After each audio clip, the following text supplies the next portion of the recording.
ఓట్ల లెక్కింపు నేపథ్యంలో శాంతి భద్రతల పరిరక్షణకు కర్నూలు రాయలసీమ యూనివర్సిటీ దగ్గర పోలీసులు మాక్ డ్రిల్ నిర్వహించారు.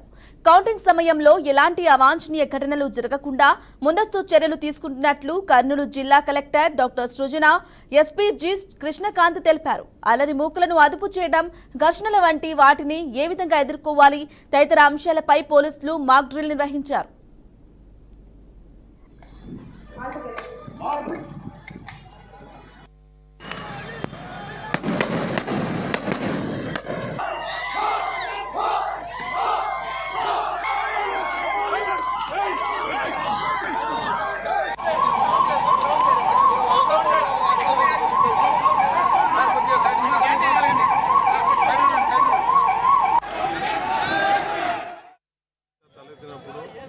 ఏదో ఒక ఇష్యూ మీద జనం అన్లాఫుల్ అసెంబ్లీ అంటాం కదా, 144 సెక్షన్ ఉంది. దాన్ని వైలేట్ చేస్తూ జనం అంతా కూడా వాళ్ళు ఏదో ఒక ఇష్యూ బేస్డ్ మాకు న్యాయం చేయాలని చెప్పి నిబంధనలను అతిక్రమించి తోసుకొని వస్తూ ఉంటారు.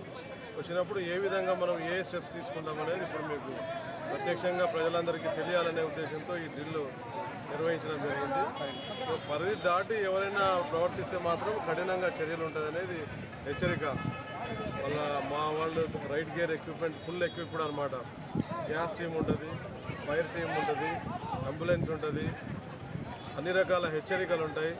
అది హెచ్చరిక చేసిన తర్వాత కూడా దాటి మేము వైలెన్స్ క్రియేట్ చేస్తాము, ప్రభుత్వ ఆస్తులకు కానీ ప్రైవేట్ ఆస్తులకు కానీ నష్టం కలిగించడము, ఇతరులకు నష్టం కలిగించడం కనుక చేసే సందర్భం ఉందంటే అలాంటప్పుడు ఈ చర్యలన్నీ కూడా ఇప్పుడు మీకు ప్రత్యేకంగా చూశారు కదా.